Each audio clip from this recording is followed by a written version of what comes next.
Qu'est-ce que tu penses du secteur de la technologie pour la prochaine décennie? Écoute, c'est une très bonne question. Et je ne vais pas te répondre à côté de la plaque. Ce que je pense, c'est que les secteurs sont cycliques. Je vais vraiment te démontrer le truc. Je vais revenir sur le Nasdaq. Parce que pour moi, ça va vous parler. Donc le Nasdaq, on va prendre un mois. Regardez le Nasdaq.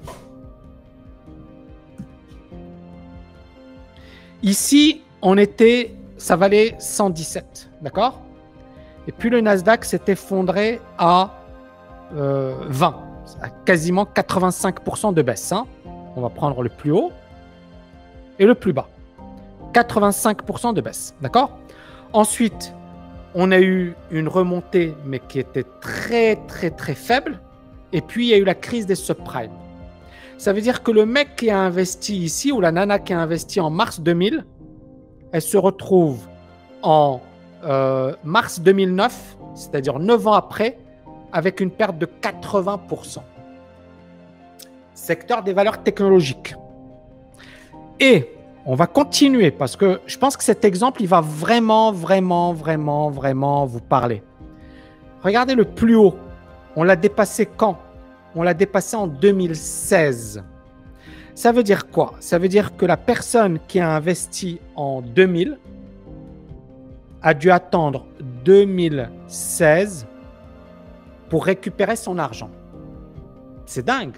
Elle a dû attendre 16 ans pour récupérer son argent. La question que j'ai envie de vous poser, combien de gens ont été courageux pour attendre 16 ans avant de récupérer leur argent? Combien de gens ont été assez courageux pour attendre 16 ans avant de récupérer leur argent? 5%, 10%. Ça veut dire que la grande majorité a vendu. Et ensuite a assisté à une forte hausse du secteur. Et d'un autre côté, on a un autre secteur. C'est le secteur de l'énergie. C'est un autre exemple qui est très, très intéressant. Ce secteur, dans les années 2000, a explosé. On a eu la forte baisse.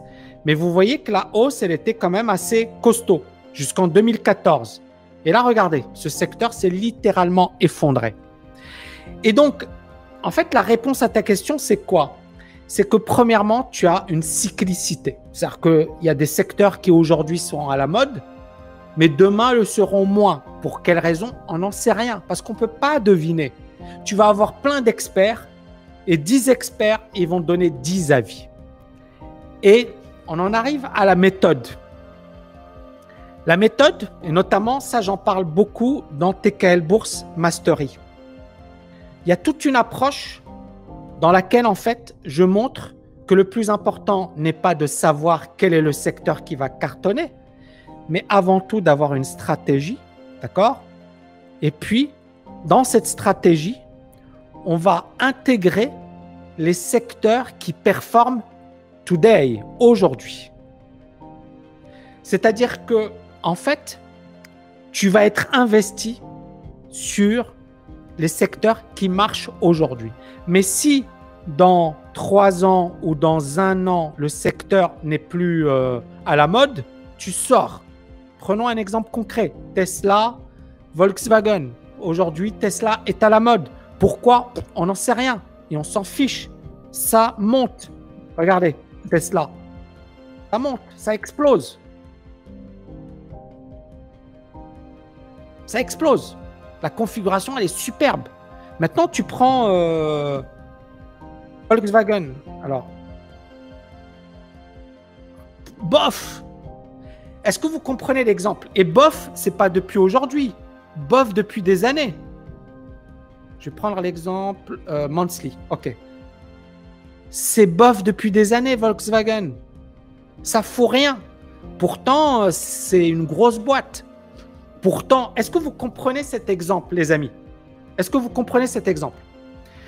C'est vraiment, c'est-à-dire, en fait, et c'est ce que nous, on est en train de faire dans Stratégie, dans Mastery, c'est d'investir dans ce qui marche. Et donc, comment on va investir dans ce qui marche? On a des indicateurs, on a des signaux, etc., à long terme, qui vont nous dire, OK, là, Volkswagen, ou donc les secteurs automobiles et compagnie, tu dégages. Ça sert à rien. Et on le voit, regardez.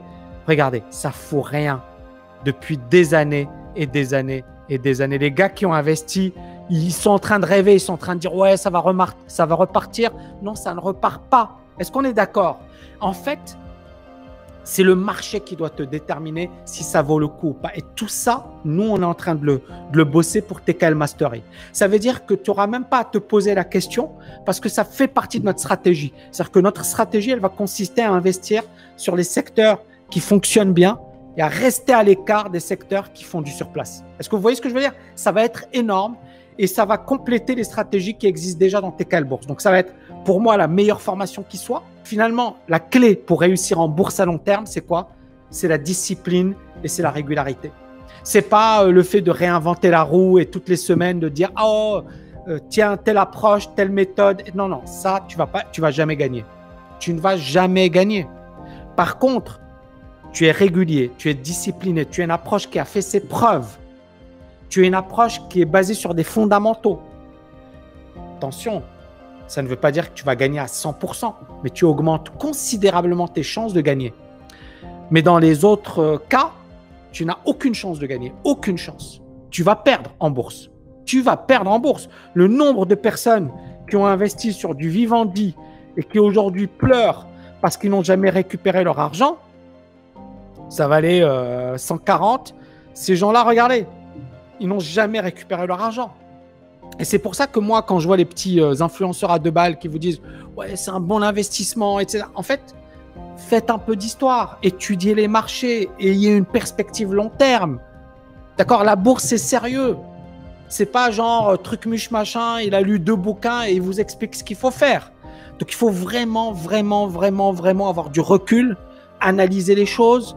Et puis, quand tu investis, n'oublie pas, c'est ton argent, c'est ton épargne, c'est pas rien. C'est une décision qui va avoir un impact considérable sur ton avenir.